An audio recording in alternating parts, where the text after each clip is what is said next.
কি বলে ল্যাপটপে হচ্ছে ইয়ে করা। হ্যাঁ আচ্ছা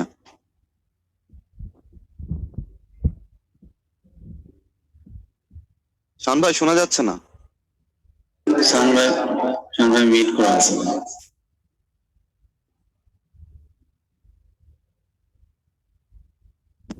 হ্যাঁ শুভ, শোনা যাচ্ছে? হ্যাঁ এখন শোনা যাচ্ছে ভাই, বেটার। Okay right. সো দেখতে পাচ্ছ আমরা দুজন আছি কেমন। আচ্ছা, তো শান ভাই তোমাদের প্রশ্নের উত্তর দেওয়ার চেষ্টা করবে, আর অ্যাজ ইউজুয়াল আমি তোমাদেরকে একটু পড়াবো। সাগর পারে কেমনে গেলেন? এই বর্তমান যুগে, প্রযুক্তির যুগে এগুলো যাওয়া যায় বুঝছো। এখন কি করবো, সশরীরে তো যেতে পারতেছি না, তো কি আর করার, ভার্চুয়ালি যে একটু মজা নেওয়া আর কি। কেমন, যাই হোক। অনেকে বলছে কক্সেস বাজার, না কক্সেস বাজার এরকম নাই যে শাওন ভাই কক্সেস বাজারের পারে থাকে চিটং এ, কিন্তু কক্সেস বাজারের পানি কিন্তু এত সুন্দর না, তাই না? কক্সেস বাজারের পানিটা একটু ঘোলাটে ঘোলাটে কাদা কাদা টাইপের, সব মানুষ যে গোসল করে একটা বিচ্ছিরি অবস্থা করে ফেলে। কিন্তু সেন্ট মার্টিন কিন্তু অনেক সুন্দর, তাই না? পানিটা খুব সুন্দর নীল, এবং হচ্ছে সেন্ট মার্টিনে কিন্তু যদিও খুব সুন্দর, কিন্তু মনে হয় যে ঝাঁপ দিয়ে যে গোসল করি, গোসল করলে কিন্তু তেমন একটা ভালো মনে হয় না, তাই না? কেমন যেন একটু গায়ে একটু লবণ লবণ লেগে থাকে, তো পরের অনুভূতিটা আর কি ভালো না। যাই হোক, তোমাদের বন্ধুরা আসতেছে এই ফাঁকে আর কি, আমরা একটু কথা বলতেছি এই আর কি। তো আজকে আমাদের পড়া ফিজিক্স। আচ্ছা, তোমরা আমাকে জানাইতে পারো যে এই যে প্রত্যেকদিন এই যে আমার মুখখানা তোমরা দেখতে পাও, কণ্ঠখানা তোমরা শুনতে পাও, এদিকে তোমাদের বোরিং লাগতেছে কিনা? মানে রেগুলার একই মানুষ একই পড়া পড়াচ্ছে এই টাইপের।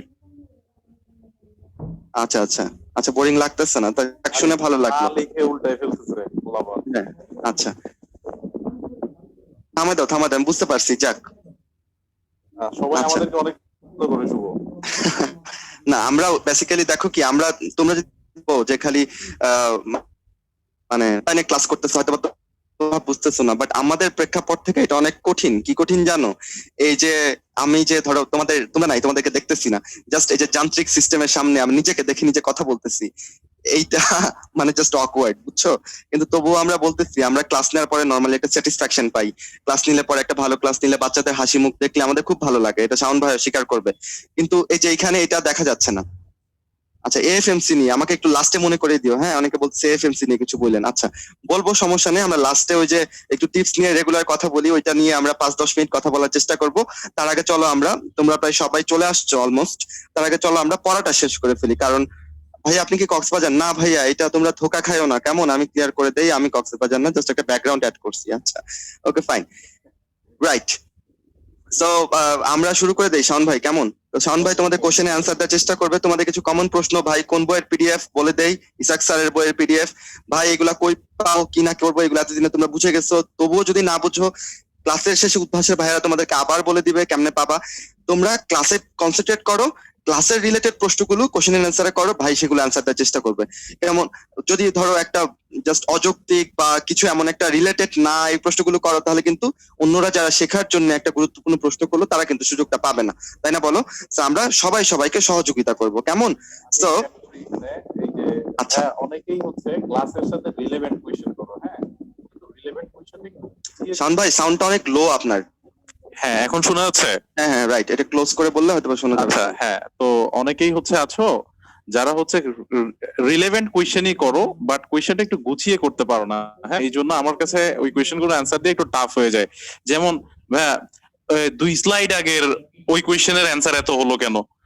হ্যাঁ, অথবা ওই ওই জিনিসটা এরকম কেন ছিল, ওই জিনিসটা এরকম কেন, এই টাইপের কোয়েশ্চেন না করে ভাই একটু স্পেসিফিক, হ্যাঁ একটু স্পেসিফিক্যালি কোয়েশ্চেনটা করবা, যে এই কোয়েশ্চেন এটার অ্যান্সার এই হলো কেন। এভাবে করলে আমি জিনিসটা বুঝতে পারবো, বিকজ এখানে আসলে আমার অনেকগুলো কোয়েশ্চেনের অ্যান্সার দিতে হয়, তো মানে আমি স্লাইডের পিছনে গিয়ে আবার খুঁজে দেখে অ্যান্সার দেওয়ার এই সুযোগটা আসলে আমি পাই না। বুঝতে পেরেছো? তো সবাই একটু কাইন্ডলি কোয়েশ্চেনটা একটু একদম মানে ক্লিয়ার যেন হয়, যেন কোয়েশ্চেনটা দেখেই কোয়েশ্চেনটা বোঝা যায়, এবং আমি ইজিলি যেন অ্যান্সার দিয়ে দিতে পারি। এতটুকু হেল্প সবাই আমাকে করবো, আমি আশা করি তোমাদেরকে হেল্প করতে পারবো। Thank you. থ্যাংক ইউ ভাইয়া। তো চলো আমরা কথা না বাড়াই, আমরা চলো পড়তে চলে যাই। ওকে, আমি স্টপ ভিডিও দিয়ে দিচ্ছি, মিউট করে দিচ্ছি। হ্যাঁ ওকে। তো আমরা স্লাইডের মধ্যে, আমরা চ্যাপ্টারটা অনেক বড়, তাই না বলো? বেশ বড়। তো আমরা চেষ্টা করছি যে বড় বড় টপিক গুলোকে স্লাইডে আলোচনা করার জন্য। তো আমরা মেইনলি প্রথমে ওই ব্যাপারগুলো পড়ে নিব, তারপর বই থেকে কিছু কিছু জিনিস দেখাই দিব তোমাদেরকে, যেটা তোমাদের একটু নিজ দায়িত্বে পড়তে হবে। কেমন? কারণ এটা পসিবল না যে প্রত্যেকটা লাইন আমি তোমাকে পড়াই দিব। So আমি তোমাকে কিছু পড়াই দিব, কিছু দেখাই দিব, এবং ওইটা যদি তুমি ফলো করো ডেফিনেটলি তোমার প্রশ্ন কমন পড়বে। কেমন? ওকে, রাইট। So let's start. তো আজকে শুরুতেই আমরা এই চ্যাপ্টার, দেখো নামটা একটু দেখো কষ্ট করে, নিউটনিয়ান বলবিদ্যা। তাহলে বিদ্যাটা কি নিয়ে? বল নিয়ে, তাই না? বল সম্পর্কে আমরা পড়বো, কিন্তু এটা কিরকম বল, কিরকম বলবিদ্যা? নিউটনিয়ান বলবিদ্যা। এইটা আবার কি জিনিস ভাইয়া? দেখো, আহ নিউটন যখন গতির সূত্রগুলো দিল, বুঝছো, তখন এই যে ভর, তারপর হচ্ছে সময়, দৈর্ঘ্য, এগুলোকে উনি সবসময় ধ্রুবক ধরে নিচ্ছে, কোন অবস্থাতে এরা পরিবর্তন হয় না, এটাই উনি ধরে নিচ্ছে। বাট সত্যিকার অর্থে এরা আসলে গতির সাথে সাথে পরিবর্তিত হয়, তাই না? তোমরা জানো গতি বাড়লে সময় এবং ভর বৃদ্ধি পায় আর দৈর্ঘ্য হ্রাস পায়। এটা আমরা আইনস্টাইনের আপেক্ষিক তত্ত্ব থেকে জানতে পারি, তাই না? কিন্তু নিউটনের অনেক পরে তো আইনস্টাইন আসছে, তাই না? তো নিউটন যখন এই সূত্রগুলো দিচ্ছে তখন এটা ওনার মাথায় ছিল না, উনি এটা জানতেন না। তো আমরা ওই নিউটনের বলবিদ্যাটাই পড়বো, হ্যাঁ? এখানে আইনস্টাইনের কোনো ব্যাপার স্যাপার নাই, আমরা ধরে নিব এখানে সময়, ভর, দৈর্ঘ্য সবকিছু ধ্রুবক। So that's it. আচ্ছা, এখন দেখো, তোমার বইয়ের শুরুতেই তুমি এই জিনিসটা দেখতে পাবা যে কিছু স্পর্শ বলের উদাহরণ দেওয়া আছে। তো এটা তুমি সিম্পলি বুঝতে পারো, বেশি পেঁচাল পারবো না এটা নিয়ে। ছবি দিয়ে দিচ্ছি, দেখে বুঝে নাও। দেখো, এইখানে টানতেছে লোকটা, এই বস্তুটার সাথে তার একটা অবশ্যই স্পর্শ একটা ব্যাপার আছে, তাই না? সুতা দিয়ে টানতেছে। এখানে দেখো ঠেলতেছে একটা টলিকে, তো এখানে স্পর্শ আছে, বা টলিকে তুমি টানতেছো, স্পর্শ আছে। বাট এই যে সূর্য আর পৃথিবীর মধ্যে যে মহাকর্ষ বলটা কাজ করতেছে, তুমি আমাকে বলো তো, এই মহাকর্ষ বলের জন্য কি সূর্যের সাথে কোনো সুতা বাঁধা আছে পৃথিবীর? নাই তো, তাই না? নাই। তাহলে এই যে মহাকর্ষ বল, এটা তো কোনো স্পর্শের মাধ্যমে কাজ করতেছে না, তাই না? কোনো টাচ নাই এই দুইটার মধ্যে। তো এইটা একটা অস্পর্শ বল। আবার এই যে ধরো পৃথিবীর উপর একটা আপেল, এই আপেলের সাথে পৃথিবীর কেন্দ্রে, পৃথিবীকে আমরা মাস্ক পরাই দিচ্ছি, যাই হোক, পৃথিবীর কেন্দ্রের সাথে যে একটা অভিকর্ষ বল, এই অভিকর্ষ বল কি কোনো সুতা দিয়ে কাজ করতেছে? না। তাহলে এই যে মহাকর্ষ বল, অভিকর্ষ বল, তড়িৎ বল, এগুলো হচ্ছে অস্পর্শ বল। এগুলো একটা একটা টাচে থাকে না, বাট দূর থেকেই এরা টাচ, উইদাউট টাচ এরা বল কাজ করতে পারে। বাট স্পর্শ বলের ক্ষেত্রে টাচ থাকতে হবে। তো এইখান থেকে পরীক্ষায় আসলে কি জানতে হবে? পরীক্ষায় তোমাদের আসে যে স্পর্শ বল কোনগুলো, তোমার বইয়ে 3টা উদাহরণ দেওয়া আছে। তো এটাকে মনে রাখার জন্য আমি এখন কুখ্যাত এক মানবীর নাম লিখবো। কেমন? আশা করি এই নামে কেউ নাই। তোমরা কল্পনা করতে পারছো, তাই না? এখনই বুঝে ফেলছো, এখন তো আরো বুঝে ফেলছো, এখন আরো বুঝে ফেলছো। আচ্ছা, ঘসেটি বেগম, তাই না? যিনি ছিলেন সিরাজউদ্দৌলার খালা। অনেক ষড়যন্ত্র চক্রান্ত করছে জীবনে, এবং নিজের শেষ জীবনটাও কিন্তু খুব কষ্টের হয়েছে, তোমরা জানো কিনা? উনি খুব সম্ভবত পানিতে ডুবে মারা গেছিল, এবং চক্রান্ত করে উনাকে মারা হয়েছিল। আচ্ছা, যাক, সেই ঘটনায় আর না যাই। আশা করি আমাদের মধ্যে কেউ ঘসেটি নাই, তাই না? এই নামটা আর বাংলার ইতিহাসে এর পরবর্তীতে আর কেউ রাখে নাই বোধহয়, ঘসেটি নাম। কিংবা মির্জাফর নাম বোধহয় না কেউ রাখছে, কেউ আছে এরকম। এই নামগুলো রাখা হয় না, এত কলঙ্কিত। আচ্ছা, যাই হোক। তো এটা দিয়ে আমরা স্পর্শ বল মনে রাখবো। ঘ দিয়ে কি বলো? ঘর্ষণ। তাহলে ঘর্ষণ হইতে গেলে অবশ্যই স্পর্শ লাগবে। দন্তস্ব দিয়ে কি বলো? স্থিতিস্থাপক বল। এই কি বললাম, সরি সরি সরি, সংঘর্ষের ফলে সৃষ্ট বল। সংঘর্ষ হইলে অবশ্যই স্পর্শ লাগবে, তাই না? তো সংঘর্ষের ফলে যে বলটা সৃষ্ট হবে সেটাও স্পর্শ বল। আর ট দিয়ে কি? টানা বল বা ঠেলা বল, এইগুলো টানা বল। আরো অনেকগুলো আছে, তোমার বই 3টা উদাহরণ, ঘষিটি দিয়ে 3টা জাস্ট মনে রাখো, দ্যাটস ইট। তো এটা আমরা পড়ে ফেললাম, সিম্পল। এবার একটা গাণিতিক সমস্যা দিচ্ছে, ঘাবড়ে যাওয়ার কিছু নাই। দেখো, এটা মেডিকেল ভর্তি পরীক্ষা আসছিল, তাই না? এখন দেখো এখানে কি বলছে। এটা বরফ, এই যে হালকা অ্যাশ কালারের যেটা, এটা একটা বরফ। এটার উপরে এই যে গাঢ় অ্যাশ কালারের যেটা, এটা হচ্ছে একটা বস্তু। তো বরফের উপর এই বস্তুটা যাচ্ছিল, এই যে 2 মিটার পার সেকেন্ড বেগে চলতেছিল। এর বেগ কত? 2 মিটার পার সেকেন্ড। এবং 10 সেকেন্ড পরে সে থেমে গেছে। তাহলে এর ভি নট ছিল 2 মিটার পার সেকেন্ড, ভি হচ্ছে গিয়ে 0, থেমে গেছে। সময় কত? টি হচ্ছে 10 সেকেন্ড। আর কি দেওয়া আছে? বস্তুটার ভর দেওয়া আছে এম, 1 কেজি। বের করতে বলছে ঘর্ষণ বল। আশ্চর্য, এগুলো দিয়ে আবার ঘর্ষণ বল কেন বের করবো? দেখো দেখো, এই বস্তুটা এইদিকে যাচ্ছিল, তাই না? তো নিউটনের জড়তার সূত্র থেকে আমরা কি জানি বলো? যে এই বস্তুটা যেতেই থাকবে, যেতেই থাকবে, যেতেই থাকবে সমবেগে, যদি না তার উপর কোনো বাইরে থেকে বল প্রযুক্ত হয়। তো এখানে তো ডেফিনেটলি বাইরে থেকে একটা বল প্রযুক্ত হয়েছে। সেই বলটা কি বলো? সেই বলটা হচ্ছে কি? ঘর্ষণ বল, তাই না? এই তলের সাথে ঘর্ষণ বল, এবং এই বলটাই কিন্তু তাকে থামিয়ে দিচ্ছে। তাহলে ঘর্ষণ বল যদি আমরা লিখি F = ma, কেমন? তো এম এখানে দেওয়া আছে, বস্তুটার ভর 1 কেজি। এও তুমি বের করতে পারবা, বেগের পরিবর্তন। এ তাহলে কত? V minus V naught by T, জানো না তোমরা? তাহলে কত? -2 বাই টি মানে 10। তাহলে এর মান কত? এর মান হচ্ছে -0.2, তাই না? তো এখন তুমি এখানে অ্যাকচুয়ালি এর মানটার কি বলে, মাইনাসটার মূল্য খুব কম, এটা যদিও মন্দন বুঝাইছে, বাট এখানে তুমি এর মানটা ইউজ করতে পারো, জাস্ট 0.2। তো 1 কেজি আর 0.2 metre per second, second square, তাহলে গুণ করলে কত হবে? 0.2 নিউটন, তাই না বলো? তাহলে এখানে দেখলাম আমরা যে বস্তুটার উপর কত ঘর্ষণ বল প্রযুক্ত হয়েছে, 0.2 নিউটন। খুব একটা কঠিন অঙ্ক কিন্তু না, এম দেওয়া আছে, জাস্ট এটা বের করে নিয়ে গুণ করে দিলেই হয়ে গেল, সোজা, তাই না বলো? রাইট। এবার চলো আমাদের এই চ্যাপ্টারের সব থেকে গুরুত্বপূর্ণ যে টপিক সেটাতে আমরা ঝাঁপ দিই। সেটা কি? এই চ্যাপ্টারে মৌলিক বল সম্পর্কে আলোচনা আছে, সেকেন্ড পেপারেও আছে। সো অ্যাকচুয়ালি এটা পড়ার মধ্যে দিয়ে সেকেন্ড পেপারেও একটা পড়া কিন্তু শেষ করে ফেলতে, সেম পড়া। আচ্ছা, তো মৌলিক বল থেকে আমরা আগের বছরগুলোতে দেখি 12-13টা প্রশ্ন আসছে মেডিকেলে। তাহলে মানে প্রত্যেক বছরই কম বেশি একটা না একটা প্রশ্ন থাকেই ওই মৌলিক বল থেকে। তো এটা তোমার জন্য এই চ্যাপ্টারের সব থেকে important topic, so never miss it, কেমন? সো আমি তোমাদের কাছে রিকোয়েস্ট করব যে আগামী ধরো 15-20 মিনিট আমরা যতক্ষণ ধরে এই মৌলিক বলটা পড়বো ততক্ষণ তোমরা একটু ফুল কনসেন্ট্রেশন দিয়ে থাকো। তোমরা অনেকেই বুঝো হয়তো বা এখন একটু ঝালাই দিয়ে নাও, কারণ এখান থেকে অনেক অবজেক্টিভ আসে মেডিকেলে, এটাতে হেলাফেলা করার কোনো সুযোগ নেই। আচ্ছা, মৌল বল আছে 4টা, কয়টা বলো? 4টা। মহাকর্ষ বল, তড়িৎ চুম্বক বল, সবল নিউক্লিয় বল, দুর্বল নিউক্লিয় বল, এই 4টা মৌলিক বল। এর মধ্যে আমরা সবল নিউক্লিয় বলটা চলো শুরুতে পড়ি।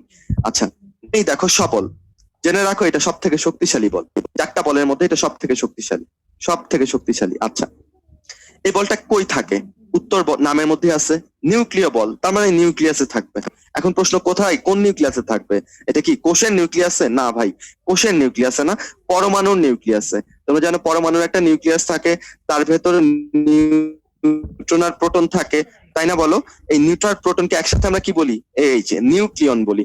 এবং নিউট্রন আর প্রোটন গুলো এইভাবে একসাথে জড়সড় হয়ে আঁটোসাঁটো হয়ে থাকে। আচ্ছা, এখন দেখো প্রোটন গুলো, ধরো আমরা একটা সোডিয়ামের নিউক্লিয়াসের কথা কল্পনা করতেছি, এখানে 11টা প্রোটন আছে না? আচ্ছা, 11টা প্রোটন সবাই তো ধনাত্মক চার্জে চার্জিত। আচ্ছা, এখন এই প্রোটন গুলো এদের চার্জ অনুসারে এদের কি হওয়ার কথা ছিল? সমধর্মী চার্জ, পরস্পরকে বিকর্ষণ করে দূরে সরে যাওয়ার কথা ছিল। কিন্তু দেখো কি আশ্চর্য, ওরা ছোট্ট একটা জায়গায় আঁটোসাঁটো ভাবে বসে আছে। তাহলে ডেফিনেটলি বাইরে থেকে এরকম, মানে বাইরে থেকে বলতে অন্য আরেকটা বল আছে, যেই বলটা কিনা ওদেরকে বিকর্ষণ করতে দিচ্ছে না, ওদেরকে একসাথে আঁটোসাঁটো ভাবে আটকায় রাখছে, 11টা প্রোটনকে একসাথে চেপে রাখছে ছোট্ট একটা জায়গাতে, তাই না বলো? যেটা বিকর্ষণ বলের থেকে অনেক বেশি শক্তিশালী। সো এই বলটাকে আমরা বলতেছি সবল নিউক্লিয় বল। এবং এই যে প্রোটন প্রোটন বা এই যে প্রোটন আর নিউট্রন, এদেরকে একসাথে ধরে রাখার জন্য যে বলটা কাজ করে, এই বলটাকে আমরা বলতেছি সবল নিউক্লিয় বল। এখন প্রশ্ন হচ্ছে ভাইয়া, সবল নিউক্লিয় বলের দায়ী কণা কোনটা? এই যে দেখো প্রোটন আর প্রোটনকে বলো মেসন। মেসন কণাটার ক্রিয়ার কারণে এই প্রোটন গুলো অন্যটাকে, এইটা গেল একটা। এখন দেখো আগে আমরা জানতাম যে প্রোটন নিউট্রন এরাই সব থেকে ক্ষুদ্রতম কণিকা, এরপর আর কণিকা নাই। বাট আমরা এখন আধুনিক জগতে জানি কি, যে আসলে প্রোটন নিউট্রনকে ভাঙলেও আমরা কিছু কণিকা পাই। তাদেরকে কি নামে ডাকি বলো? কোয়ার্ক নামে ডাকি, তাই না বলো? ডাউন, টপ, বটম, তারপর চার্ম, স্ট্রেঞ্জ, এই 6 রকমের কোয়ার্ক আছে। যাক, এটা নিয়ে তোমাদের বিস্তারিত নাই, জ্যোতির্বিদ্যা অধ্যায়ে একটু আছে, এইগুলো আছে, তো এই জন্য বলা আর কি। আচ্ছা, এখন দেখো প্রোটনটা তৈরি হচ্ছে 3টা কোয়ার্ক দিয়ে, 2টা আপ কোয়ার্ক, একটা ডাউন কোয়ার্ক, অন্যগুলো নাই। নিউট্রনটা তৈরি 2টা ডাউন কোয়ার্ক, একটা আপ কোয়ার্ক, কেমন? আচ্ছা, এই কোয়ার্ক গুলোকে এত ছোট জায়গার মধ্যে আবদ্ধ করে রাখা, এটাও তো একটা কষ্টসাধ্য কাজ। কোয়ার্ক গুলো যদি যে না আমরা 3জন কখনো একসাথে না, চলো মানে ছেড়ে ছুটে চলি, সবকিছু দূরে দূরে চলে যাই, চাইতেই পারে, তাই না? দেখো, কিন্তু এই কোয়ার্ক গুলোকে একসাথে কিন্তু আমাদেরকে রাখতে হচ্ছে। তার মানে এই কোয়ার্ক গুলোর মধ্যে মধ্যবর্তী একটা বল আছে, যে বলটা এই কোয়ার্ক গুলোকে একসাথে, 2টা আপ কোয়ার্ক একটা ডাউন কোয়ার্ককে একসাথে ধরে রাখছে এবং একটা প্রোটন তৈরি করছে। এই বলটার নামও সবল নিউক্লিয় বল। আচ্ছা, তাহলে এই যে দেখো আমরা ঢেউ খেলানো অংশ দিচ্ছি, তাই না? এই ঢেউ খেলানো অংশটা কি? এই ঢেউ খেলানো অংশটা হচ্ছে একটা কণার লাফালাফি। সেই কণাটার নাম কি? সেই কণাটার নাম হচ্ছে গ্লুয়ন। তো এই গ্লুয়ন কণাটা জাস্ট এই আপ থেকে এই ডাউনে আসে, এই ডাউন থেকে আবার এই আপে যায়, এই আপ থেকে আবার ডাউনে যায়। সেই কণাটা লাফালাফি করে, ফলশ্রুতিতে এদের মধ্যে একটা বল কাজ করে, এবং এই বলটাকে আমরা সবল নিউক্লিয় বল নামেই ডাকতেছি, কেমন? তো দেখো আমি একটু আবার ক্লিয়ার করি, অনেকের হয়তো বা মাথা আওলাই গেছে শুরুতেই, ভাই এটা কি দিয়ে শুরু করলো, এত কঠিন পড়া। তোমাদের বই গ্লুওনের নামও লেখা আছে, মেসনের নামও লেখা আছে, বাট কোনটা কোথায় কিভাবে কাজ করে এটা সম্পর্কে বলা নাই। তো আমি চেষ্টা করছি এটা একটু ক্লিয়ার করে দেওয়ার জন্য। আমি আবার একটু রিক্যাপ করতেছি, কেমন? দেখো আমি বলছি যে প্রোটন নিউট্রন গুলো কোয়ার্ক দিয়ে তৈরি, এই কোয়ার্ক গুলোকে একসাথে ধরে রাখতে হবে, যদি ভেঙে যায় তাহলে প্রোটন নিউট্রন ভেঙে যাবে, ডেঞ্জারাস সিচুয়েশন। তো এদেরকে একসাথে ধরে রাখার জন্য এই কোয়ার্ক গুলোর মধ্যবর্তী এই দুইটা কোয়ার্কের মধ্যে বা এই তিনটা কোয়ার্কের মধ্যে একটা বল কাজ করবে, এই বলটাকে আমরা সবল নিউক্লিয় বল বলবো। কেমন? এই বলটার জন্য দায়ী কণা হচ্ছে গ্লুয়ন। আবার এই যে প্রোটন আর নিউট্রন, এদেরকেও একসাথে ধরে রাখতে হবে, কারণ নিউট্রন আর প্রোটন মিলেই নিউক্লিয়াস তৈরি হয়, তাই না? এরা যদি একটা অন্য একটাকে বিকর্ষণ করে বা দূরে চলে যায় তাহলে তো নিউক্লিয়াস ভেঙে যাবে। তাহলে এদের এই প্রোটন এবং নিউট্রনের মধ্যে যে বলটা কাজ করতেছে সেইটাও সবল নিউক্লিয় বল। সবল নিউক্লিয় বল আছে হচ্ছে কোয়ার্কের মধ্যে, এবং সবল নিউক্লিয় বল আছে proton proton, proton neutron, neutron নিউট্রনের মধ্যে। বুঝতে পারছো? এখন দেখো কোয়ার্কের মধ্যে যে কণা কাজ করতেছিল তার নাম গ্লুয়ন, আর প্রোটন আর নিউট্রনের মধ্যে যেই কণা এই সবল নিউক্লিয় বল তৈরি করতেছিল তার নাম ছিল হচ্ছে কি মেসন। তো যদি বলে কোন কণা দায়ী সবল নিউক্লিয় বলের জন্য, গ্লুওনও কারেক্ট অ্যান্সার, মেসনও কারেক্ট অ্যান্সার। এখন তুমি বলবা ভাইয়া অপশন যদি দুইটাই থাকে, না, অপশনে কখনোই দুইটা থাকবে না, অপশনে যে কোনো একটা থাকবে সেটা তাকাবা। তোমার বই দুইটা নামই লেখা আছে, আর অপশনে দুইটা থাকলে তুমি দুইটাই তাকাবা, কারণ সবল নিউক্লিয় বলের জন্য মেসনও দায়ী, গ্লুওনও দায়ী। কিভাবে দায়ী বুঝতে পারছো? আচ্ছা, আশা করি বুঝতে পারছো। রাইট। এখন দেখো তাহলে সবল নিউক্লিয় বলের ফলশ্রুতিতে আমাদের কি লাভ হচ্ছে বলো দেখি।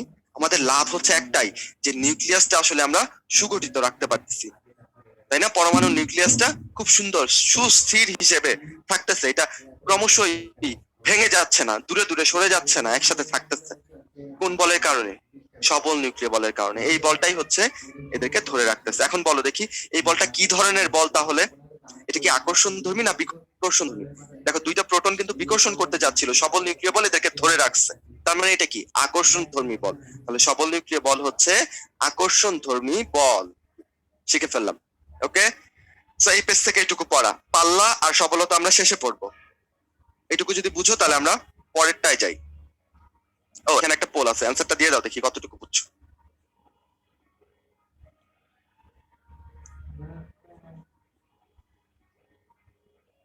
লঞ্চ হতে একটু সময় নেই পোলটা, তোমরা একটু ধৈর্য সহকারে অপেক্ষা করবা।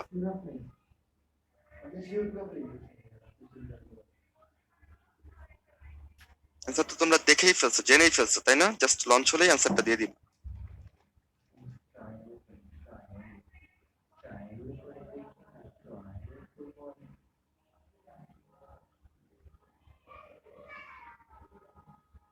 কি ব্যাপার? আচ্ছা, পোলটা লঞ্চ করতে পারতেছি না সামহাউ, ত্রুটির জন্য। তোমরা আমাকে বলে দাও, যাও। এটা তো পারবাই। নিউক্লিয়াস গঠনকারী মৌলিক বল কোনটা? একটু আগেই তো আমি বললাম, তাই না? এই যে আসছে, দিয়ে দাও অ্যান্সারটা, দিয়ে দাও তো, দ্রুত দিয়ে দাও, মাত্র 10 সেকেন্ড সময়। তাড়াতাড়ি দাও, সবাই দিয়ে দাও, টাইম শেষ। ওকে, দেখো তোমাদের রেজাল্ট, এবং ভেরি গুড। কোনো ব্যাচই সকালে 2টা পড়াইলাম, ওরা এদেরকে পড়ানোর পরেও এত মানুষ 98% মানুষ কারেক্ট অ্যান্সার দিতে পারে নাই। সো আমি overwhelmed by the answers of you. সবাই কারেক্ট অ্যান্সার দিছো, খুবই ভালো। তার মানে বুঝছো তোমরা এই ব্যাপারটা, তাই না? রাইট, চলো আমরা এবার নেক্সট বলে যাই। নেক্সট বলের নাম কি? দুর্বল নিউক্লিয় বল। এইটাও দেখো নিউক্লিয় বল, তার মানে এটা কোথায় কাজ করবে? নিউক্লিয়াসের মধ্যে কাজ করবে, তাই না? বলো, নিউক্লিয়াসের মধ্যে নিউট্রন আর প্রোটন থাকে, কিন্তু এইটা একটু ভিন্ন আঙ্গিকে কাজ করবে। ভিন্ন আঙ্গিকটা কি দেখো, এইটা অ্যাকচুয়ালি এই দুর্বল নিউক্লিয় বলটা অ্যাকচুয়ালি নিউক্লিয়াসকে ভেঙে দিবে। এইটা আবার কি বললেন ভাইয়া, নিউক্লিয়াসকে কিভাবে ভাঙবে?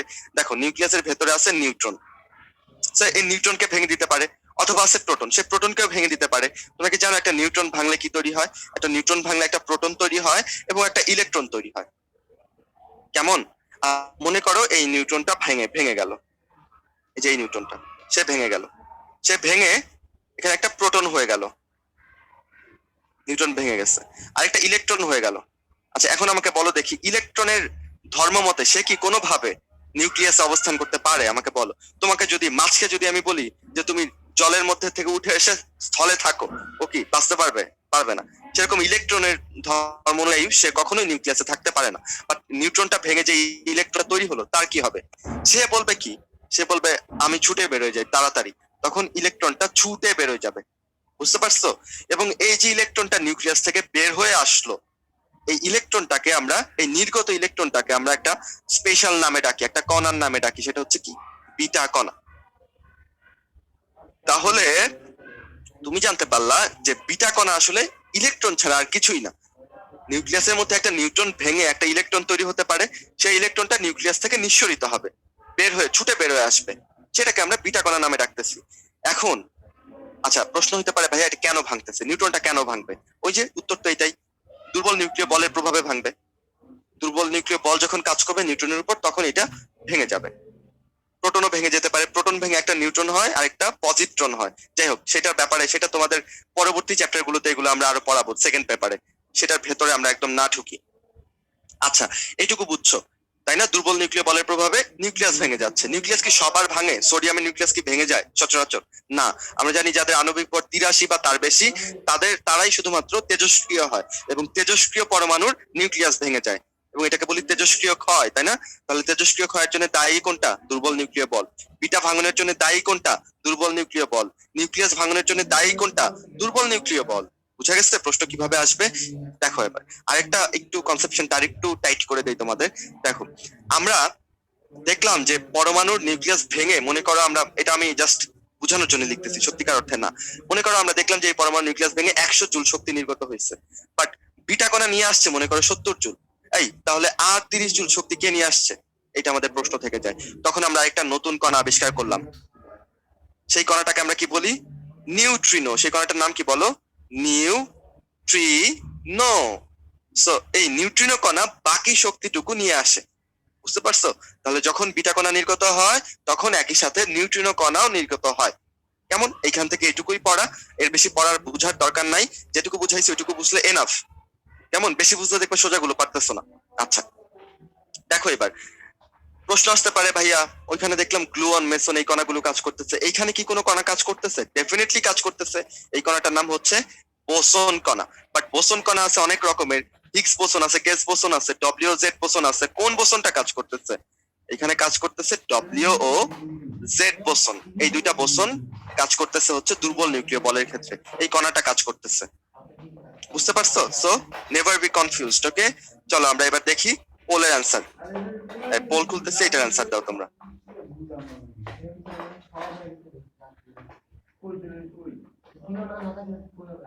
রাইট, দিয়ে ফেলো।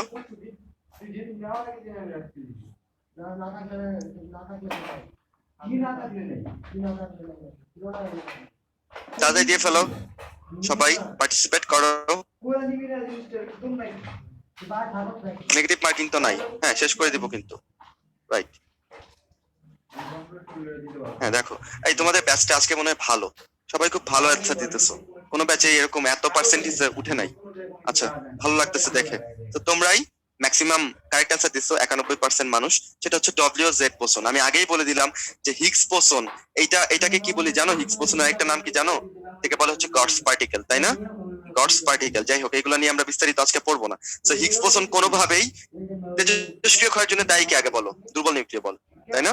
দুর্বল নিউক্লিয় বলের জন্য দায়ী কণার নাম কি? W boson. Answer D. আর বাকিগুলোতে আমি পড়াই নাই, কিছু বলি নাই। রাইট, এবার আসো তড়িৎ চুম্বকীয় বল। এখানে আমি একটা পরমাণু স্ট্রাকচার দিচ্ছি, কেমন? আচ্ছা, এই পরমাণুটার নিউক্লিয়াসটা কেমন হবে বলো? ধনাত্মক হবে না? কারণ নিউক্লিয়াসের মধ্যে প্রোটন থাকে, সেটা ধনাত্মক। নিউট্রন তো চার্জ ঋণাত্মক আছে, যাই হোক। আর এই যে ইলেকট্রন গুলো, তারা কেমন হবে? ঋণাত্মক। আচ্ছা, এখন দেখো, আমি যদি বলি যে নিউক্লিয়াস আর ইলেকট্রনের মধ্যে যদি একটা বল কাজ করে, সেই বলটা কিরকম হবে? এটা একটা তড়িৎ বল বলতে পারি না, যেহেতু চার্জের ব্যাপার আছে।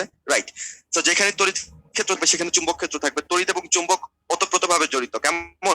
আচ্ছা, এখন আমাকে বলো তো এখানে বলটা কিরকম হবে? আকর্ষণ ধর্মী না বিকর্ষণ ধর্মী? নিউক্লিয়াস এবং ইলেকট্রনের মধ্যে, যেহেতু একটা পজিটিভ একটা নেগেটিভ, অবশ্যই এটা আকর্ষণ ধর্মী হবে। তাহলে তড়িৎ চুম্বক বল হতে পারে আকর্ষণ ধর্মী। আবার আমি যদি বলি এই ইলেকট্রন এবং ইলেকট্রনের মধ্যে যে বলটা কাজ করবে, সেটা কিরকম হবে? দেখো, দুইটা ঋণাত্মক জিনিস, সমধর্মী, তাহলে এরা বিকর্ষণ করতে পারে। এখন আমাকে বলো দেখি যে তড়িৎ চুম্বক বলটা তাহলে কি রকমের হবে? উভধর্মী, সরি, আকর্ষণ ধর্মী হতে পারে, বিকর্ষণ ধর্মী হতে পারে। তার মানে তাকে আমরা বলবো উভধর্মী বল। উভধর্মী বল, কেমন? সবল নিউক্লিয় বল কিরকম দেখছি? আকর্ষণ ধর্মী বল। আমাকে বলো দেখি দুর্বল নিউক্লিয় বলটা কিরকম? সে তো নিউক্লিয়াসকে ভেঙে দিচ্ছিল, ভেঙে দেওয়া মানে কি? বিকর্ষণ। তাহলে দুর্বল নিউক্লিয় বলটা বিকর্ষণ ধর্মী বল, বিকর্ষণ ধর্মী বল। কেমন? সবল নিউক্লিয় বলটা আকর্ষণ ধর্মী বল, তড়িৎচুম্বক বলটা উভধর্মী বল। কিভাবে হলো আমি তো তোমাকে বুঝাই দিলাম, তাই না বলো? আচ্ছা, এখন দেখো তড়িৎচুম্বক বল। আচ্ছা, এইটাতে বা অন্য দুইটাতে কণা পড়লাম, দায়ী কণা। এইটাতে কোন কণা দায়ী? খুব সোজা, এটাতে যে কণাটা দায়ী সেটাকে আমরা আমরা আগে বলতাম হচ্ছে কোয়ান্টা, কিন্তু কোয়ান্টাকে ওই যে প্লাঙ্ক এবং আইনস্টাইনের যুগে এটার নামকরণ করা হলো ফোটন, তাই না? ফোটন। আচ্ছা, ফোটনের আবার কিছু বৈশিষ্ট্য আছে। ফোটনের ভর কত? 0। ফোটনের চার্জ কত? 0। বাট ফোটনের একটা ভরবেগ আছে। হ্যাঁ, এখন এটা দিয়ে তোমরা রিসার্চ করবা যে কেন ভরবেগ আছে। এটা তোমাদের যাদের ইচ্ছে করবে তারা রিসার্চ করবা, আমি আলোচনা করতে আগ্রহী না। কেমন? আচ্ছা, তাহলে এগুলো হচ্ছে ফোটনের বৈশিষ্ট্য। ভর শূন্য একটা কণা, কি স্ট্রেঞ্জ তাই না? 4 ভর শূন্য। আচ্ছা, এখন দেখো তড়িৎচুম্বক বল কোথায় প্রকাশ ঘটে? একটু আগে তো আমরা দেখলাম যে বিটা ক্ষয়ের ক্ষেত্রে প্রকাশ ঘটে হচ্ছে দুর্বল নিউক্লিয় বলের, নিউক্লিয়াসকে সুগঠিত করতে, স্থায়ী করতে প্রকাশ ঘটে হচ্ছে সবল নিউক্লিয় বলে। তড়িৎচুম্বক বলকে আমরা কোথায় পাবো? দেখো, এটার জন্য আমরা একটা ছন্দ মনে রাখতে পারি। কি ছন্দ? ঘোড়ার আসর। ঘোড়ার আসর মানে কি? মানে হচ্ছে ঘতে হচ্ছে ঘর্ষণ বল। তো ঘর্ষণ বল এক রকমের তড়িৎচুম্বক বল। কিভাবে ভাইয়া? দেখো, ঘর্ষণের ফলে কি হয়? তুমি ধরো একটা কাঁচদণ্ডকে একটা রেশমের কাপড় দিয়ে এটাকে হচ্ছে ঘষাঘষি করবা। আচ্ছা, বলো দেখি কি হবে? এই কাঁচদণ্ডটা নেগেটিভ চার্জে চার্জিত হয়ে যাবে না? এই রেশম থেকে কিছু ইলেকট্রন এই কাঁচদণ্ডে চলে যাবে না বলো? সো এই যে ঘষার ফলে কিন্তু বস্তুটা চার্জিত হয়ে গেল, এবং তখন এই কাঁচদণ্ড কিন্তু অন্য একটা পজিটিভ ভাবে চার্জিত অন্য একটা বস্তুকে কিন্তু আকর্ষণ করবে, তাই না? এবং এই যে এখানে দেখো একটা তড়িৎ, স্থির তড়িৎ তৈরি হয়ে গেল। তো এটাও অবশ্যই ঘর্ষণ বলের ফলে স্থির তড়িৎটা তৈরি হয়, তাই এটা তড়িৎচুম্বক বল। বুঝা গেছে? রাইট। এবার দেখো রতে হচ্ছে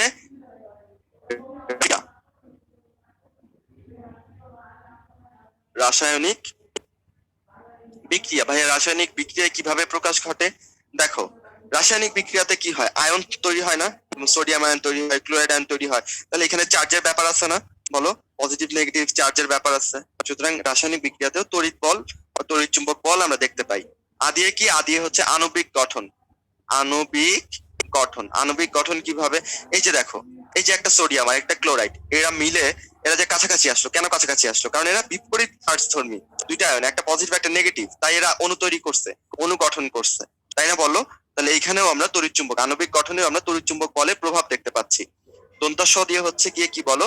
স্থিতিস্থাপক বল, যেটা নিয়ে আমরা পরে বিস্তারিত বলবো, স্থিতিস্থাপক বল। এই কথাগুলো তোমাদের বইয়ে লেখা আছে যে তড়িৎচুম্বক বলে প্রকাশ ঘটে ঘর্ষণ বলে, রাসায়নিক বিক্রিয়ায়, আণবিক গঠনে, স্থিতিস্থাপক বলের ক্ষেত্রে। আশা করি এটা কেউ ভুলবা না, কারণ এটা খুব ইম্পর্টেন্ট। এইগুলোতে তড়িৎচুম্বক বলের প্রকাশ ঘটে। ওকে, সো কণাও পড়ে ফেললাম, এটাও পড়ে ফেললাম। আচ্ছা, তড়িৎ বলের ক্ষেত্রে কুলম্বের সমীকরণটা তোমাদের মনে আছে? তড়িৎ বল F ইজিক্যাল টু কি বলো দেখি? Q1 Q2 by D square. আবার এখানে একটা ধ্রুবক কে আছে, তাই না? 1/4πε0। আচ্ছা, যাই হোক, এখন দেখো, মনে করো আমি বললাম যে একটা চার্জ Q1 একটা চার্জ Q2, এদের মধ্যবর্তী দূরত্ব যত বিলিয়ন বিলিয়ন কোটি কিলোমিটারই হোক না কেন, তুমি ডি ইজিক্যাল টু যদি এটা বসাও, এফ এর একটা মান পাবা না বলো? অবশ্যই পাবা। তাহলে দেখো, তড়িৎচুম্বক বল আসলে নির্দিষ্ট কোনো সীমার মধ্যে নাই, এটা হচ্ছে অসীম পর্যন্ত বিস্তৃত, অসীম। তুমি ডিস্টেন্স যাই বসাও, ক্ষুদ্র থেকে ক্ষুদ্রতর পরিমাণ তড়িৎচুম্বক বল তুমি পাবাই। বুঝতে পারছো? তো হইতে পারে এটা মানে অনেক অনেক দূরত্ব, কিন্তু যদি অসীম বসাও, হ্যাঁ, যদি 1/0 বসাও, তখন খালি এটা 0 হবে তড়িৎচুম্বক বল, আদারওয়াইজ 0 হবে না। সুতরাং তড়িৎচুম্বক বল কোথা পর্যন্ত বিস্তৃত? অসীম পর্যন্ত। মনে থাকবে? তো এই হচ্ছে তড়িৎচুম্বক বল থেকে পড়াশোনা। আর অন্য দুইটা যে পড়লাম আগে, দুইটাই নিউক্লিয় বল, দুইটাই নিউক্লিয়াসের ভেতরে থাকবে।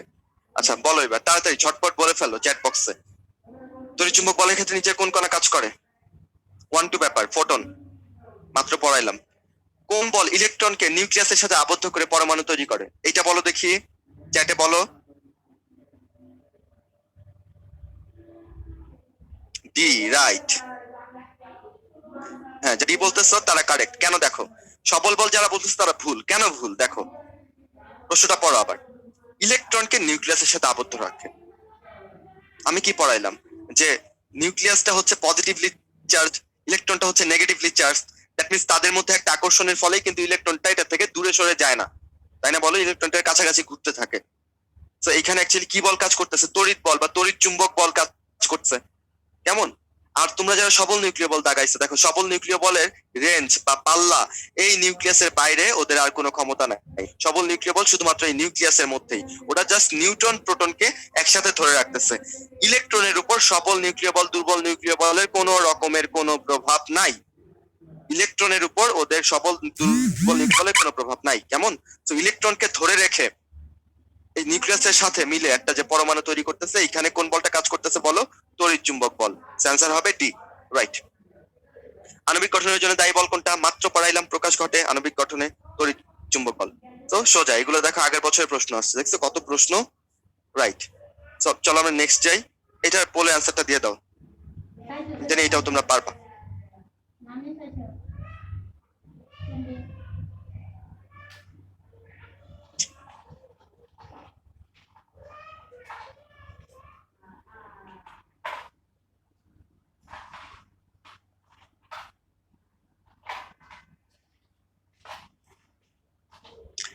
শেষ করে দিচ্ছি, তাড়াতাড়ি দিয়ে ফেলো, 5 সেকেন্ড আর, রাইট, শেষ। দেখো তোমরা এই ব্যাচটা খুব ভালো, তোমরা সবাই খুব ভালো ভালো অ্যান্সার দিচ্ছ, ম্যাক্সিমামই কারেক্ট অ্যান্সার দিচ্ছ, অলওয়েজ 80% এর উপরে, which is very good, very impressive. Okay, শেষ করে দেই। আচ্ছা দেখো, চুল আঁচড়ানোর পর চিরুনি দিয়ে ছোট ছোট, আচ্ছা এটা একটু আগে বুঝাইলাম। তো ধরো এটা একটা চিরুনি আমাদের, হ্যাঁ এটা একটা অটিস্টিক চিরুনি, এটা দিয়ে আবার কেউ চুল আঁচড়ানোর কথা চিন্তা করো না, ব্যথা পাবা। আচ্ছা, তো এটা দিয়ে যখন তুমি চুল আঁচড়াচ্ছ তখন কি হচ্ছে? চুল থেকে কিছু ইলেকট্রন এই চিরুনিতে চলে আসতেছে, বুঝছো? তো চিরুনিটা আসলে তখন ঋণাত্মক ভাবে চার্জিত হয়ে যাচ্ছে। অ্যাকচুয়ালি পুরো চিরুনি নাই যে এইটা, আচ্ছা হইলো, ঋণাত্মক ভাবে চার্জিত। আর তুমি যখন কাগজের টুকরাগুলোকে ছিঁড়তেছো, ছিঁড়ার সময় ওরা হালকা ধনাত্মক ভাবে চার্জিত হচ্ছে। ফলশ্রুতিতে এই কাগজের কাছাকাছি আনলে চিরুনিটা কি করতেছে? এই কাগজগুলোকে আকর্ষণ করতেছে।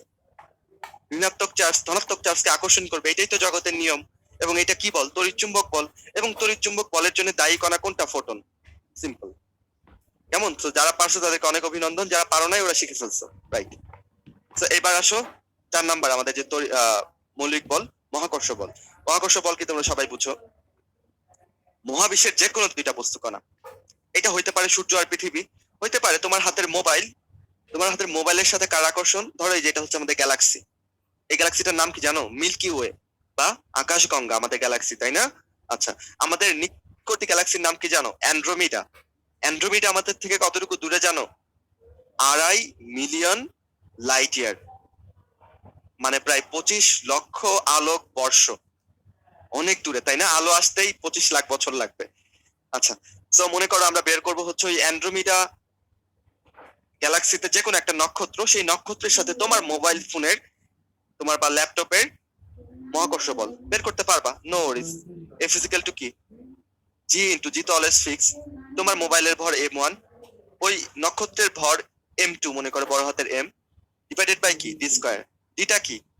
তোমার মোবাইল থেকে ওই নক্ষত্রের ডিস্টেন্স, তুমি যতই বসাও না কেন ক্ষুদ্র থেকে ক্ষুদ্রতর একটা মহাকর্ষ বল কিন্তু তুমি পাবাই, তাই না বলো?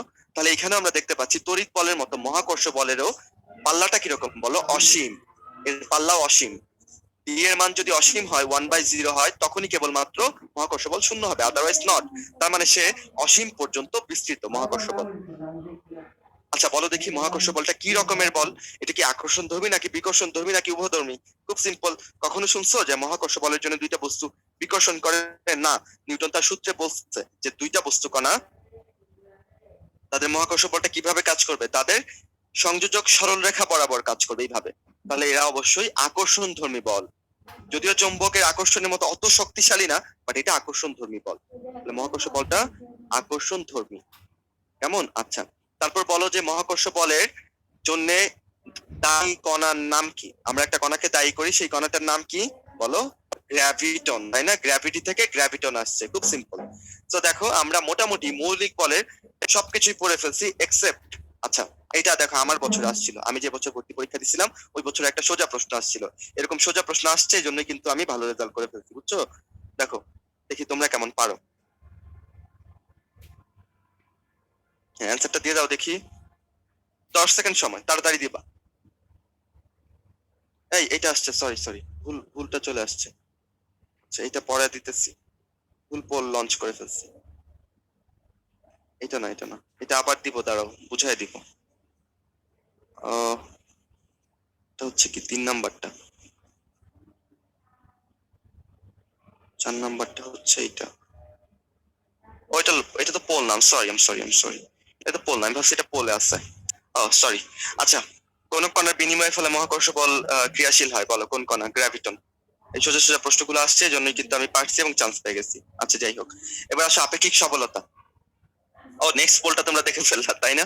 আচ্ছা, সমস্যা নাই, পারলেই হলো।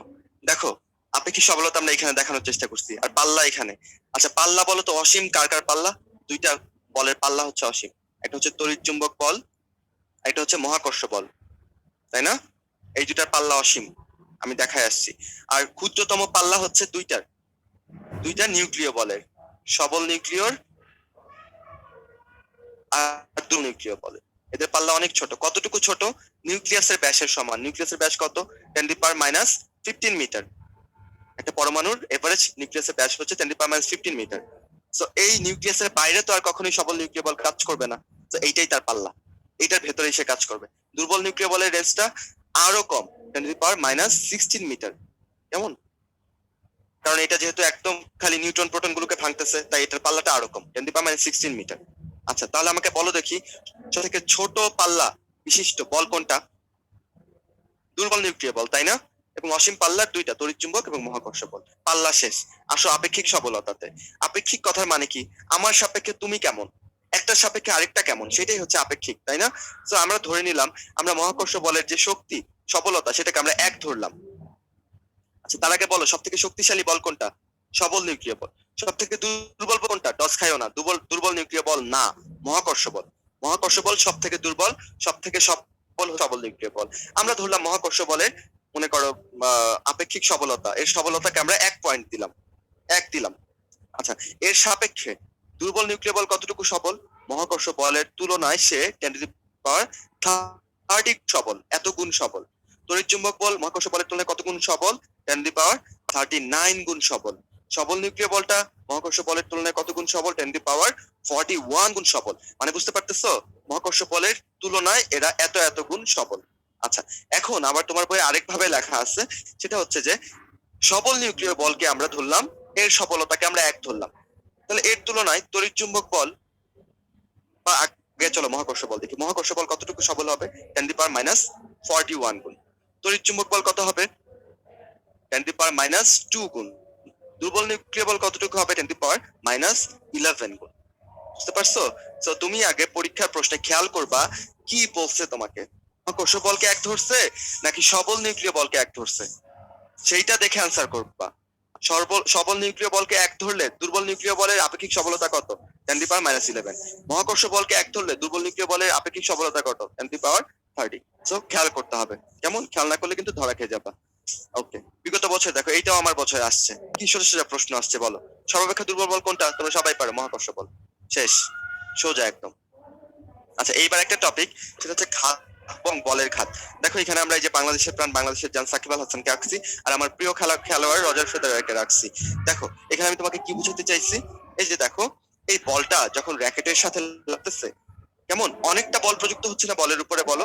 বা সাকিব আল হাসান যখন একটা ছক্কা মারতেছে, বলের উপর অনেকটা বল প্রযুক্ত হচ্ছে, কিন্তু এই বলটা ব্যাটের বা র্যাকেটের কন্ট্যাক্টে থাকতেছে কতক্ষণ সময়? অনেক অল্প সময়, হয়তো বা 0.001 মিলি সেকেন্ড সময়, তাই না? একদম অল্প সময় এটা কন্ট্যাক্টে থাকতেছে, কিন্তু এই অল্প সময়ে এই বলের উপরে অনেকখানি বল প্রযুক্ত হচ্ছে। যদি এরকম হয় তাহলে সেই বলটাকে আমরা বলবো ঘাত বল। দেখো নর্মালি তো বলই, তাই না? কিন্তু সেই বলটা যদি পরিমাণটা বেশি হয় এবং সেই বলটা কাজ করার সময় যদি কম হয়, খুব অল্প সময়ের জন্য যদি কাজ করে, তাহলে সেটাকে বলবো ঘাত বল। তোমরা বলতে পারো ভাই আরো কিছু উদাহরণ দেন। দেখো তুমি যদি এক বন্ধু বা বান্ধবীর গালে একটা ঠাস করে থাপ্পড় মারো, কেমন থাপ্পড় দিলা, আলতো করে আদর করে গালে হাত বুলিয়ে দেওয়া না, থাপ্পড় দিলা, জোরে মারছো, তাহলে এটাতে বলের মানটা বেশি। এবং থাপ্পড় যে হাতটা যে তোমার এই গালের সাথে কতক্ষণ সংস্পর্শে থাকবে? খুব অল্প সময়। তাহলে অল্প সময়ের জন্য অনেকখানি বল প্রযুক্ত করলা, এটাও একটা ঘাত বল। আবার তুমি যখন ফ্যানের সুইচ অফ করতেছো, এটাও একটা ঘাত বল। তুমি যখন গিটারে টুংটাং করতেছো, এটাও একটা ঘাত বল। তার মানে বুঝছো? আবার তুমি যদি মনে করো একটা লন রোলার ঠেলতে থাকো, এটা কি ঘাত বল হবে? না, কারণ এটা তুমি অনেকক্ষণ ধরে ঠেলতেছো, এর পরিমাণ অনেক বেশি, সময় অনেক বেশি, এটাকে ঘাত বল বলতে পারবা না। বুঝতে পারছো ঘাতফল? দেখো তাহলে ঘাতফল কি এফ, তাই না? কিন্তু ঘাতফলের সাথে সংশ্লিষ্ট একটা রাশি দেখলাম সময়, সময়টা ম্যাটার করে, সময় বেশি হলে সেটাকে ঘাতফল বলি না। তাহলে এই দুইটাকে একসাথে করে দুইটাকে গুণ করে দিয়ে আমরা নতুন একটা রাশি পাইছি, সেটাকে আমরা বলতেছি বলের ঘাত।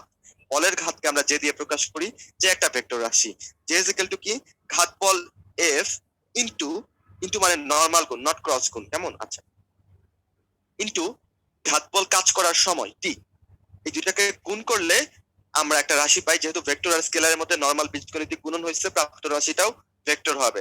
তাহলে বলের ঘাত একটা ভেক্টর রাশি, ঘাত বল নিজেও একটা ভেক্টর রাশি। ওকে, সো আচ্ছা, এটা হলো ঘাত বলের সমীকরণ, খুব ইম্পর্টেন্ট। আচ্ছা, এবার দেখো আমরা এটাকে কি লিখতে পারি, এফ ইজ ইকুয়াল টু কি লিখতে পারি, এম এ, তাই না? এ কে ভাঙায় কি লিখতে পারি, V minus V naught by T, আবার ইনটু কি আছে, এটা টি, এই টিটা লিখলাম। এখন নিচের টি আর এই টি কাটাকাটি, তাহলে কি বাকি রইলো বলো, M V minus M V naught. M V ছিল তার শেষ ভরবেগ, এম ভি নট ছিল তার আদি ভরবেগ। তাহলে অ্যাকচুয়ালি বলের ঘাত দিয়ে আমরা কি প্রকাশ করতে পারতেছি, ভরবেগের পরিবর্তন, ভরবেগের পরিবর্তন প্রকাশ করতে পারতেছি, কেমন? সো তুমি একটা জিনিস কথা শিখে ফেললা যে বলের ঘাত কিসের সমান, ভরবেগের পরিবর্তনের সমান, খুব ইম্পর্টেন্ট। তাহলে বলের ঘাতের একক কি হবে, ভরবেগের এককের মতোই হবে। ভরবেগের একক কি, কেজি, ভরের একক, বেগের একক মিটার পার সেকেন্ড। তাহলে এইটাই ভরবেগের একক, এইটাই বলের ঘাতের একক। আবার মাত্রাও তুমি পারবা, এম এল টি ইনভার্স 1, এগুলো তো পারোই তোমরা, তাই না? এগুলো আসে পরীক্ষাতে, তো আমরা শিখে ফেললাম। তো এই সূত্র থেকে তোমার পরীক্ষা অঙ্ক থাকতে পারে, হ্যাঁ, J is equal to F T বা J is equal to M V minus M V naught, যে কোনো সূত্র থেকে অঙ্ক থাকতে পারে, এবং খুব ছোট এবং সোজা অঙ্ক। বিষয়টা বুঝলে তুমি এমনিতেই পারবা। এখন চলো আবার বলে, যে পোলটা আমরা লঞ্চ করছিলাম, এটা এখন তোমরা আবার একটু উত্তরটা দিয়ে দাও।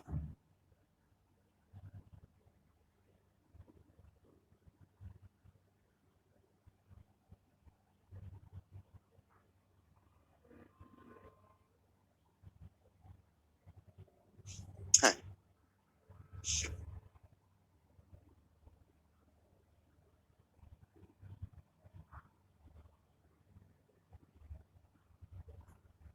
আচ্ছা সব স্টুডেন্টরা, তোমরা একটু শোনো, এখানে তোমরা একটা ভুল করছো। সেটা হচ্ছে এই যে তোমরা এখানে যে প্রবলেম গুলো ফেস করছো, যেমন ভিডিও প্রবলেম, সাউন্ড প্রবলেম, হ্যাঁ, এইসব জিনিস এইসব জিনিস হচ্ছে তোমরা চ্যাটে লিখো। হ্যাঁ, এইসব জিনিস হচ্ছে তোমরা যদি কোয়েশ্চেন আনসারে দাও তাহলে আমার প্রবলেম হয় আর কি, বিকজ তোমাদের যে ভাইয়া ক্লাস নিচ্ছে, শুভ ভাইয়া, উনি কিন্তু কোয়েশ্চেন এন্ড অ্যান্সার দেখতে পাচ্ছেন না। হ্যাঁ, উনি ক্লাস নিচ্ছেন, সো উনি যেগুলো তোমরা ওনাকে জানাতে চাও এগুলো তোমরা চ্যাট বক্সে লিখো, ঠিক আছে? তোমরা রিলেভেন্ট কোয়েশ্চেন গুলোই জাস্ট কিউ এন্ড এতে করো। তোমরা সাউন্ড প্রবলেম, ভিডিও প্রবলেম, কথা কাট কাট আসে, তারপরে হচ্ছে স্লাইড চেঞ্জ হয় না, এগুলো যদি তোমরা যদি কিউ এন্ড এতে লিখতে থাকো, ভাই আমি আসলে মানে ওই যে খুঁজে পাবো না, সেই ক্ষেত্রে কোয়েশ্চেনের অ্যান্সার গুলো খুঁজে পাবো না। হ্যাঁ, এই আর কি। ঠিক আছে, থ্যাংক ইউ ভাইয়া। ওকে, এই এটা তো তোমরা তো অনেকদিন ধরে ক্লাস করতেছো, এটা তো নর্মাল এটিকেট, তাই না? তোমরা তো এটা জানা উচিত যে কোশ্চেন অ্যান্সারে কি লিখবা, চ্যাটে কি লিখবা। শুরুর দিকে হয়তো আমরা বলতাম, এখন তার বলার প্রয়োজন মনে করি না। যাই হোক, তোমরা এটা মেনটেন করো, তোমরা একটা ব্রিলিয়ান্ট ব্যাচ আমি ঘোষণা দিলাম, তো তোমরা এগুলো মেনটেন করো। আচ্ছা, আর হচ্ছে যদি সাউন্ড প্রবলেম থাকে, কেমন, বা যদি ভিডিও প্রবলেম থাকে, এটা নিয়ে তো উত্তেজিত হওয়ার কিছু নাই। তুমি একটু রিল্যাক্স হও, হয়তোবা তোমার নেটটা একটু প্রবলেম করতেছে, কেমন, কিছু জিনিস হয়তোবা তুমি মিস করে যেতে পারো। এটার জন্য তুমি যদি বিচলিত হয়ে পরের জিনিসগুলো মিস করে ফেলো, তো তোমার লস, তাই না? এরকম তো হইতেই পারে, একটু এটা মেনে নিতেই হবে। তো ডিস্টেন্স লার্নিং, কিছু করার নাই, ডিস্টেন্স লার্নিং, তাই না? কিছু করার নাই। তো অন্যরা সবাই ভালো মতো শুনতেছে, তো এটা তো তোমার নেটওয়ার্কের প্রবলেম হচ্ছে, আমাদের এখানে কোনো হাত নাই, কিছু করার নাই, কেমন? তুমি জানাইতে পারো, বাট তুমি ধৈর্য ধরে অপেক্ষা করো যে এটা ঠিক হয়ে যাবে, কেমন? উদ্বিগ্ন হয়েও না। দেখো তোমরা এই যে এই পোলটার অ্যান্সার বেশ ভালোই দিছো, আরো ভালো আমি আশা করছিলাম। খুব সিম্পল ছিল কিন্তু, তাই না বলো? আচ্ছা, এখানে তোমরা 60% হচ্ছে কারেক্ট অ্যান্সার দিছো। দেখো কি আসছে, বলের ঘাত এবং ঘাত বলের অনুপাত। বলের ঘাত সমান সমান কি বলো, এফ ইন্টু টি। ঘাত বল মানে কি, এই এফটাই তো ঘাত বল। তো এই দুইটার অনুপাত করলে কি, এফ আর এফ কাটা, কি থাকতেছে, সময় টি। কতক্ষণ লাগলো ভাই আমার, বলো? সো অ্যান্সার হবে সময়। বলের ঘাত এবং ঘাত বলের অনুপাত হচ্ছে সময়। সোজা না বলো? যারা পারো নাই, যারা ভুল দেখাইছে ওরা এখন আফসোস করতেছে, আল্লাহ এটা পারলাম না, এত সোজা। আচ্ছা, নেক্সট টাইম আরো মনোযোগ দিয়ে পড়বা। আচ্ছা, ভরবেগের নিত্যতার সূত্র। আচ্ছা, এটা দেখো, এটা হচ্ছে যে এইখানে যেহেতু এই চ্যাপ্টারে গতির তিনটা সূত্র, নিউটনের যে গতির তিনটা সূত্র আছে, এটা নিয়ে আলোচনা করা হয়েছে। তিনটা সূত্রের কথাবার্তা এগুলো তোমরা পড়বা, জানো অনেকে, হ্যাঁ, এটা কিছু গাণিতিক গ্রুপ আছে, এটাও তুমি জানো। আচ্ছা, তো তৃতীয় সূত্রে ভরবেগের রৈখিক ভরবেগের নিত্যতার নিয়ে কথা বলা হয়েছে। কেমন? সো ভরবেগের নিত্যতার সূত্র রক্ষিত হয় কোথায় কোথায়, এই ব্যাপারে কিছু উদাহরণ দেওয়া আছে তোমার বইয়ে। উদাহরণগুলো কি কি? এই যে নৌ থেকে লাফ দেওয়া, তাই না? ওর জীবনে কত আনন্দ দেখো। এরকম করে কেউ লাফ দিছো, দিলে চ্যাট বক্সে জানাও, নৌকা থেকে, তাই না? এগুলো তো অনেক মজা। আচ্ছা, তারপর হচ্ছে রকেটের গতি, এইখানেও ভরবেগের নিত্যতা রক্ষিত হয়। তারপর হচ্ছে বন্দুকের গতি, এখানেও ভরবেগের নিত্যতা রক্ষিত হয়। কামান থেকে গোলা ছুড়লেও ভরবেগের নিত্যতা রক্ষিত হয়। কেমন? সেগুলো হচ্ছে উদাহরণ। বাট এই উদাহরণ থেকে বেশি কিছু পড়তে হয় না, বাট কিছু পড়তে হয়। চলো দেখি সেই কিছু জিনিসটা কি। আচ্ছা, দেখো, এটা হচ্ছে বন্দুক। তো বন্দুক থেকে এই গুলি বের হওয়ার ব্যাপারগুলো তোমরা পারো, তাই না? ছোটবেলা থেকে পড়তেছো, মনে করো এটা থেকে এই বুলেটটা বের হলো, রাইট। এখন এই গুলির একটা ভর আছে, সেটাকে ছোট হাতের এম ধরলাম। গুলির একটা বেগ আছে, সেটাকে ছোট হাতের ভি ধরলাম। বন্দুকের একটা ভর আছে, সেটাকে বড় হাতের এম ধরলাম। এবং গুলির বেগটা কিন্তু এইদিকে, তাই না? এবং বন্দুকের বেগটা কি? পশ্চাৎমুখী, তাই না? পশ্চাৎমুখী বেগকে আমরা বড় হাতের ভি ধরলাম। তাহলে এখান থেকে আমরা কি লিখতে পারি? Minus M V equal to ছোট হাতের এম ভি, তাই না? এটাই ভরবেগের নিত্যতার সূত্র, এই ক্লাস 9-10 থেকে পড়ে আসতেছো। তো এই সূত্র থেকে অঙ্ক থাকতে পারে। কিরকম অঙ্ক? যেমন ধরো দিল একটা গুলির ভর হচ্ছে ধরো 0.1 গ্রাম, হ্যাঁ, ধরো গুলির বেগ হচ্ছে 100 মিটার পার সেকেন্ড, বন্দুকটার ভর হচ্ছে গিয়ে 2 কেজি। তাহলে তোমাকে প্রশ্ন করলো যে আচ্ছা, তাহলে বন্দুকের বেগ কত? বন্দুকের বেগ বড় হাতের ভি কত? তুমি বের করবা কেমনে? ভি ইকুয়াল টু কি বলো? মাইনাস এম ভি বাই বড় হাতের এম। ছোট হাতের এম মানে কত? 0.1 ইন্টু গুলির বেগ কত? 100 মিটার পার সেকেন্ড। আচ্ছা, বড় হাতের এম কত? 2। কত হবে বলো? উপরে কত থাকতেছে? 10, নিচে 2, তাহলে কত থাকতেছে? 5। সামনে একটা মাইনাস আছে আবার, তাই না? সো ভি ইকুয়াল টু কি হচ্ছে? Minus 5 metre per second. তাহলে আমরা কি পাচ্ছি? V equal to minus 5 metre per second. এখন দেখো, এখানে একটু খেয়াল করার ব্যাপার আছে। কি খেয়াল করবো ভাইয়া? দেখো, তোমার পরীক্ষায় প্রশ্ন দুই রকমের থাকতে পারে। একটা হচ্ছে বন্দুকের বেগ কত, তখন তুমি বলবা বন্দুকের বেগ হচ্ছে গিয়ে minus 5 metre per second. Minus দিয়ে তুমি বুঝিয়ে দিলা বেগটা আসলে পশ্চাৎমুখী। আর প্রশ্নে যদি বলাই থাকে যে বন্দুকের পশ্চাৎমুখী বেগ কত, তখন আবার তোমাকে মাইনাস 5 মিটার পার সেকেন্ড বলার দরকার নাই। তখন তুমি বলবা যে 5 মিটার পার সেকেন্ড, কারণ প্রশ্নেই দিক বলে দিচ্ছে। প্রশ্নেই বলে দিচ্ছে পশ্চাৎমুখী বেগ কত, তখন তুমি শুধু 5 মিটার পার সেকেন্ড বলো। আর প্রশ্নে যদি পশ্চাৎমুখী কথাটা লেখা না থাকে, তাহলে সামনে একটা মাইনাস দিয়ে বুঝাই দিবা যে এই ব্যাগটা আসলে পশ্চাৎমুখী। কেমন? বুঝা গেছে? আচ্ছা, যদি বুঝা যায় ভালো, তাহলে এটা শেষ। এই কি হলো? আচ্ছা, তাহলে এটা শেষ, বন্দুক থেকে আলোচনা শেষ। এবার আসলে রকেট। এই যে রকেট দেখতেছো, এটা কিন্তু যে সেই রকেট না, বুঝছো? এটা কিন্তু ইম্পর্টেন্ট একটা রকেট। এটা দিয়ে কিন্তু আমরা বঙ্গবন্ধু স্যাটেলাইট পাঠাইছি, বুঝছো? আচ্ছা, এটা হচ্ছে ফ্যালকন কত কত জানো, ভুলে গেছি, যাই হোক। এবং এটা লেটেস্ট মডেলের একটা রকেট। এটা কিন্তু রিইউজেবল, বুঝছো? এটা আবার পুনরায় ইউজ করা যায়। আগে কিন্তু রকেট গুলো ইউজ করা যেত। আচ্ছা, যাই হোক, এটা ফিরে আসলে আবার ইউজ করা যায়। যাই হোক, সেই রকেটের একটা ত্বরণ আছে, তাই না? রকেটের একটা ত্বরণ আছে এ, রকেটের একটা ভর আছে এম। আচ্ছা, দেখো, রকেটে এখানে যে জ্বালানি বা গ্যাস, এই যে গ্যাস নির্গমনের হার, এই গ্যাস নির্গমনের হারকে আমরা লিখতে পারি del M by del T. Del M মানে হচ্ছে কি জ্বালানির ভরের পরিবর্তন, এবং ডেল টি হচ্ছে সময়ের পরিবর্তন। তো ভর যতটা পরিবর্তন হবে সময়ের সাথে, সেটাই তো নির্গত হচ্ছে, তাই না? তাহলে গ্যাস নির্গমনের হারকে আমরা বলবো del M by del T. কি বলো? গ্যাস নির্গমনের হার del M by del T. আর গ্যাস নির্গমনের একটা বেগ আছে। গ্যাসটা আস্তে আস্তে পেছন দিয়ে বেরোতে পারে, অনেক জোরে করে বেরোতে পারে। তাহলে গ্যাস নির্গমনের বেগকে আমরা বলবো ভি। যদি তাই হয়ে থাকে, তাহলে রকেটের ত্বরণ এ ইজ ইকুয়াল টু কি?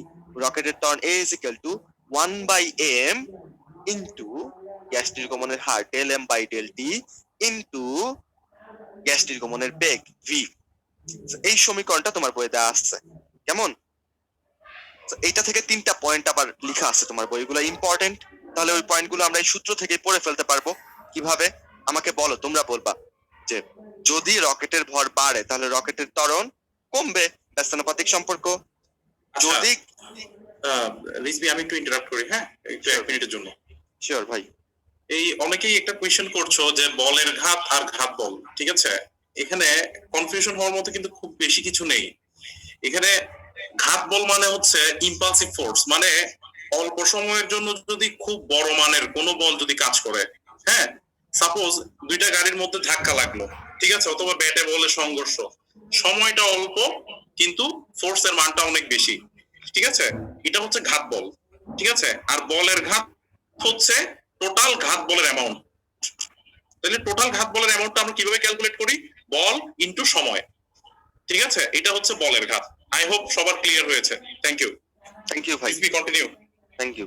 আচ্ছা, মাঝে মধ্যে ভাই এরকম হলে আপনি এটা করতে পারেন, ওদের অ্যান্সার গুলো এইভাবে লাইভে এসে দিয়ে দিলে ওদের জন্য আরো ভালো হবে, একবারে সবার উত্তর হয়ে যাবে, সমস্যা নেই।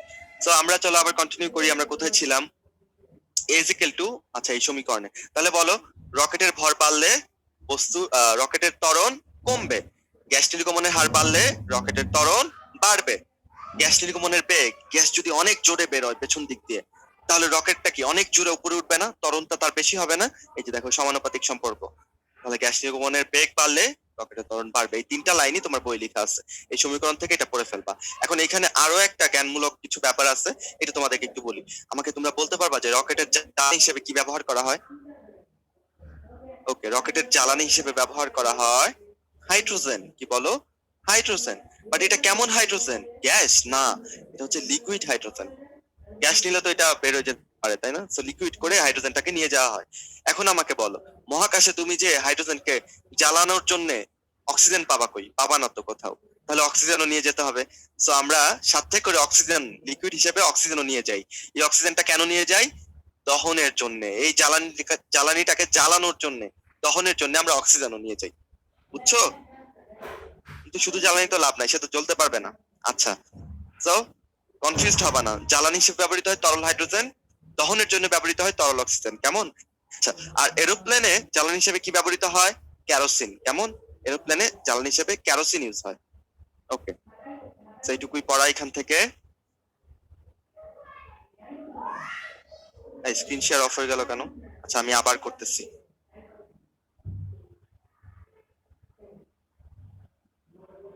আচ্ছা শাওন ভাই, আপনি হচ্ছে ওদের যদি কোনো কোশ্চেন থাকে মানে রিলেটেড এই সময়ের মধ্যে, আপনি এটা একটু বলতে পারেন 2 মিনিট। আমি আবার স্ক্রিনটা ওপেন করি।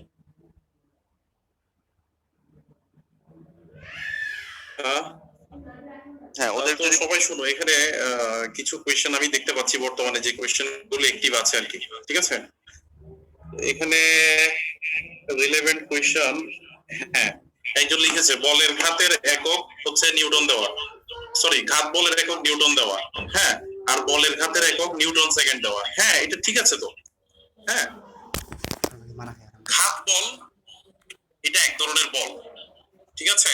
আর আর বলের ঘাত মানে হচ্ছে বল ইনটু সময়, যেটা করলে আমরা পাই ভরবেগের পরিবর্তন, ঠিক আছে? তো এটা তোমরা নিউটন সেকেন্ডও লিখতে পারো, কেজি মিটার পার